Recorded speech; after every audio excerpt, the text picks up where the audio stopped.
मेरे दिल में बक्सर है। मैं बक्सर में जन्म ली हूँ। नमस्कार दोस्तों, मैं रिपोर्टर रमेश प्रेमी और आप देख रहे हैं आर्यन भोजपुर न्यूज। और अभी हमारे साथ उषा दुबे जी है। तो सबसे पहले मैम, स्वागत है आपका। धन्यवाद। मैम, आपका हर जगह चर्चा का विषय बना है कि उषा दुबे मैम जो है वो बक्सर के लिए हमेशा लड़ाई लड़ती रहती है। कहीं भी कुछ होता है मैम सबसे पहले आगे रहती है, क्या कहिएगा? हाँ, ये बात सच है कि मैं बक्सर में बहुत वर्षों से मैं बक्सर के लिए लड़ाई लड़ रही हूँ, बक्सर के लिए काम कर रही हूँ और मैं पार्टी में भी हूँ। तो बक्सर की समस्याओं को लेकर मैं आवाज़ उठाते रहती हूँ। बक्सर का समस्या का समाधान कैसे हो। मैम, बक्सर बात आता है जहाँ बक्सर का, तो आपका सपना होता है कि बक्सर को कैसे स्वच्छ बनाना है, कैसे सुंदर बनाना है। जहाँ भी बात होता है बक्सर का, वहाँ आप पहले खड़ा होती है। हाँ, ये बात तो आपने सही कहा कि बक्सर की मेरे दिल में बक्सर है। मैं बक्सर में जन्म ली हूँ। तो अच्छा। बक्सर की समस्याएं अपने घर, जैसे घर में माँ पिता का कोई समस्या नहीं कोई सुन सकता है, देख हाँ। सकता है, उस तरह मेरे दिल में भी बक्सर है कि मैं बक्सर की समस्या का समाधान कैसे करूँ, बक्सर को कैसे मैं सुंदर बनाऊँ। बक्सर में क्यों नहीं विकसित होता है, यहाँ भी क्यों नहीं एयरपोर्ट बन रहा है, यहाँ भी क्यों नहीं एम्स बन रहा है, यहाँ भी क्यों नहीं अध्यात्म नगरी बन रहा है, यहाँ भी क्यों नहीं हमारा पर्यटन लोग यहाँ भी आ रहे हैं। हमारी बक्सर को भी पर्यटन स्थल से क्यों नहीं जोड़ा जा रहा है, पर्यटन नगरी क्यों नहीं इसको बनाया जा रहा है, अध्यात्म नगरी क्यों नहीं बनाया जा रहा है। ये मैं समस्याओं से मैं ये सब बातें हमेशा मैं लिखित रूप में या मीडिया के द्वारा मैं हमेशा देती रही हूँ, बताती रही हूँ। और मैं बक्सर में जितनी भी समस्याएं आती हैं उनके समाधान के लिए भी मैं हमेशा खड़ी रहती हूँ। यहाँ की जनता की समस्या हो या किसी भी प्रकार की समस्या हो, मैं हमेशा तत्पर रहती हूँ। मैम, एक आपका मैंने वीडियो देखा था, जिस वीडियो में आपने बोला था कि जिस समय महिला घर से बाहर नहीं निकलती थी उस समय महिलाओं को जागरूक करता था, उसको बढ़ावा देता था कि नहीं, आप घर से बाहर निकलिए, आप ये कीजिए, अपना काम के प्रति लड़िए। हाँ, जब मैं नया नया आई थी नौकरी वोकरी छोड़कर पूर्ण रूप से मैं राजनीति मैदान में, तो मैं लोगों को लगता था कि महिलाएं क्यों नहीं जागरूक है हमारी बक्सर की। मैं अन्य जिलों अन्य राज्यों से, मैं बहुत राज्यों में मैं घूमी हूँ, तो मैं देखती थी कि महिलाएं कितनी जागरूक हैं। हमारे बक्सर की भी महिला ऐसे जागरूक हो, आगे बढ़े निकले। क्योंकि जब मैं ये काम के मैदान में आई थी उस समय बहुत सारी लड़कियां घर से पढ़ने तक नहीं निकलती थी, स्कूल की समस्याएं से जूझती थी। तो मैं महिला जागरूकता अभियान निकालकर लोगों को गांव-गांव में मैं जागरूक करती थी, कैंप लगाती थी, अपना माइक एक ले लेती थी और मैं गांव-गांव में कैंप लगाकर और बताते चलती थी कि महिलाएं एक जागरूक होती हैं तो एक घर जागरूक होता है, एक समाज जागरूक होता है, उससे राष्ट्र, समाज से हमारा राष्ट्र का निर्माण होता है, फिर राष्ट्र जागरूक होता है। इसलिए हमारे महिलाएं अगर जागरूक हो जाएंगी तो एक महिला के जागरूक होने से एक परिवार जागरूक होगा और हमारा बक्सर भी जागरूक होगा। इसलिए महिलाओं को मैं जागरूक करने के लिए मैं जागरूकता अभियान निकालते रही हूँ। अभी भी मैं गांव-गांव में जाती हूँ तो मैं महिलाओं से ही मिलती हूँ और मैं ये बात जरूर करती हूँ कि महिलाएं जागरूक होती है तो उनका बच्चा भी जागरूक होगा और हमारा समाज भी जागरूक होगा, बक्सर भी जागरूक होगा। अच्छा मैम, एक और बात जानना चाहेंगे कि अभी बक्सर में विश्वामित्र पार्क का जो बात टाला गया है, फंड पास हुआ है, उस मतलब बात को आप चर्चा का विषय बना हुआ है बक्सर में, उस बात को आप किस प्रकार से देखती हैं? ये बहुत अच्छा है कि हम लोग जितने भी यहाँ पर सनातनी हैं सभी लोग इस मांग को आगे बढ़ाने लगे।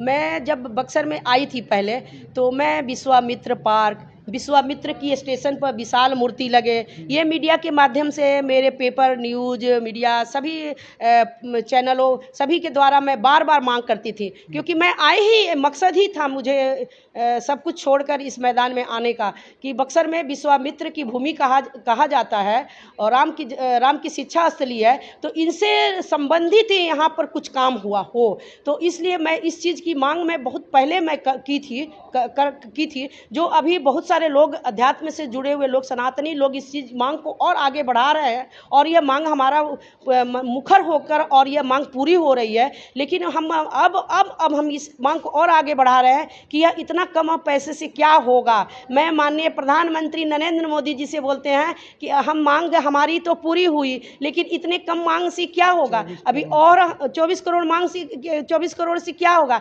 हमें अभी और दीजिए ताकि मैं बक्सर को और अच्छा उस पार्क को बनाया जा सके। हाँ, और विश्वामित्र की बड़ी सी मूर्ति भी लगे, इसकी भी मांग बहुत वर्षों से मैं कर रही हूँ। यह भी मेरी मांग अब पूरी होने वाली है। मैम एक और बात जानना चाहेंगे, आप कहीं ना कहीं भाजपा के एक सदस्य हैं, है ना? हाँ हाँ है। तो आप बीजेपी को किस प्रकार से देखती हैं? मैं हमारे बीजेपी माता और पिता है मेरे लिए, तो सब अच्छा। कुछ वही है। और बीजेपी के लिए मैं पूर्ण रूप से काम करती हूँ, पूर्ण रूप से पूर्णकालिक बनकर मैं काम करती हूँ। 365 दिन 24 घंटे भी हम लोग को काम में लगाया जाता है, तो हम लोग करते हैं। और हमारी पार्टी बहुत अच्छा काम करती है, हमारी महिलाओं के लिए बहुत अच्छा काम करती है। मैं महिला हूँ, इसलिए हमें सबसे अधिक खुशी है। और किसानों का देखा जाए, युवाओं को देखा जाए, सभी सभी क्षेत्र में देखा जाए, गरीबों के लिए हमारे मोदी जी भी बहुत अच्छा काम कर रहे हैं। इसके पहले मैं आपको बताई थी कि हमारे जो रिक्शवान और जो रेहड़ी पटरी पर लोग रहते हैं, उनके लिए भी हमारे मोदी जी योजना लाते रहते हैं। और हमारे मोदी जी ऐसे जो हैं प्रधानमंत्री जी, जो कि गरीबों के लिए, किसानों के लिए, मजदूरों के लिए, छोटे वर्गों के लिए भी काम करते रहे हैं और कर रहे हैं। और इस प्रकार से हमारी भाजपा जो है बहुत अच्छा काम करती है। मैम अभी कहीं ना कहीं अक्टूबर या नवंबर में चुनाव होने वाला है 2025 विधानसभा का, क्या लगता है इस बार किसकी सरकार बनने वाली है?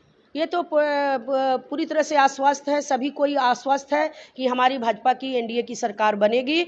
और वह कभी हमारे जो युवा है, जो बुजुर्ग हैं, जो महिला हैं, वह कभी भी आरजेडी की सरकार को, वह जंगल राज को दोहराना नहीं चाहेगा।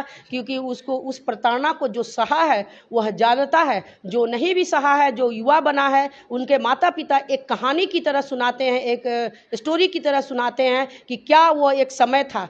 मैं ही एक महिला हूँ, मैं भी एक यह दर्द जानती हूँ, हर महिला यह दर्द जानती है कि हम लोगों को 7 बजे घर में कैद हो जाना पड़ता था, युवाओं को 7 बजे कैद हो जाना पड़ता था। वह लूट अपहरण को कोई नहीं दोहराना चाहता है। इसलिए पूरी तरह से जनता आश्वस्त है कि इस बार एनडीए की सरकार बनेगी और पूर्ण बहुमत के साथ एनडीए की सरकार बनेगी।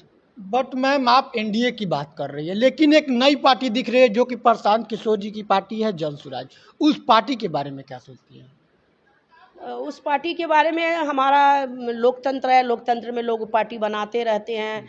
और चुनाव लड़ने का जहाँ तक है तो वो चुनाव भी लड़ते रहते हैं, ये सब आते रहते हैं, करते रहते हैं। अभी उनकी सरकार है नहीं, इसलिए मैं इस पर कुछ बोल नहीं सकती हूँ, क्योंकि वह अभी काम करके दिखाएं कि वो काम क्या कर सकते हैं, बट किस मैम प्रकार उन्होंने से तो कर एक सकते हैं। योजना चलाया है ना, एक कार्ड बनाया है जिससे हर लोगों को 20,000 रुपये का वो मदद कर सकते हैं अभी फिलहाल। तो पार्टियां आती हैं, तभी उनकी सरकार नहीं है ना कि उसको फॉलो करके जमीन पर उसको ला कर दिखाएं। वो तो अभी बोल न रहे हैं। हाँ। जैसे तेजस्वी जी बोल रहे हैं कि माई बहन योजना लाए हैं, हाँ। तो क्या माई बहन योजना को वो कैसे लागू करेंगे? उनकी सरकार ही नहीं बनेगी तो लागू कैसे होगा? बोलने में जाता क्या है, बोल देना है। इसी तरह से अभी अब सरकार बनेगी, जब वो लागू होगा तब फिर हम आपसे बात करेंगे कि लागू होगा कि नहीं होगा। अभी उनकी सरकार भी नहीं है, इसलिए उस पर बात भी नहीं हम कर सकते हैं कि वो क्या कर सकते हैं, क्या नहीं कर सकते हैं। अच्छा मैम, हमारे बक्सर विधानसभा के विधायक मुन्ना तिवारी जी हैं, तो क्या आप बता सकती हैं कि मुन्ना तिवारी जी हमारे बक्सर के लिए खास करके क्या क्या किया है उन्होंने?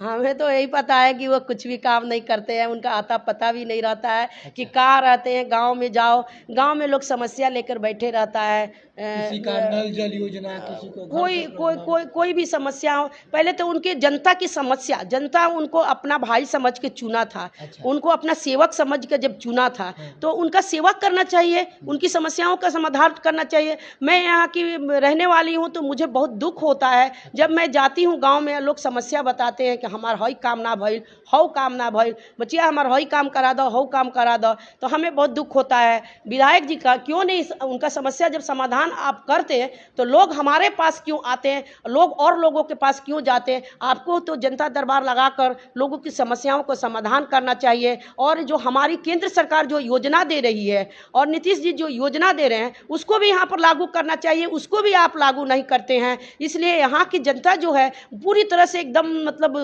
दुखी है। उनको मैंने चाहती नहीं है, इसलिए उनको इस बार कोई भी जनता पसंद नहीं कर रही है। क्योंकि इस बार जो राष्ट्रीय अध्यक्ष आए थे, उसमें बता दिया, खाली कुर्सियां ही बता दी कि उनको पसंद जनता अब नहीं कर रही है। मैम बट इस बार 2025 में विधानसभा का चुनाव है, तो इस बार बक्सर में किसका लहर है? लहर तो एनडीए का ही रहेगा, था, है और रहेगा।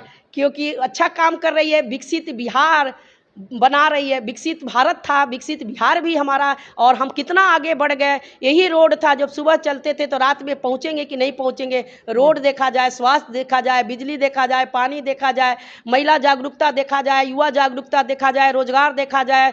पलायन धीरे धीरे करके रुक रहा है, रोजगार, इतने रोजगार आ रहे हैं, इतनी सरकारी नौकरियां निकल रही हैं। तो इस प्रकार से हमारा विकसित बिहार की तरफ हम आगे बढ़ रहे हैं। तो हमारा एनडीए की लहर रहेगी हमेशा। चलिए, बहुत बहुत धन्यवाद मैम आपका। धन्यवाद। तो देखिए, अभी हमारे साथ थी उषा दुबे जी। तो इनके बारे में क्या सोचते हैं और बक्सर के बारे में क्या सोचते हैं, कमेंट करके ज़रूर बताइएगा। मिलते हैं किसी नए प्रोजेक्ट के साथ, तब तक के लिए जय हिंद, जय भारत।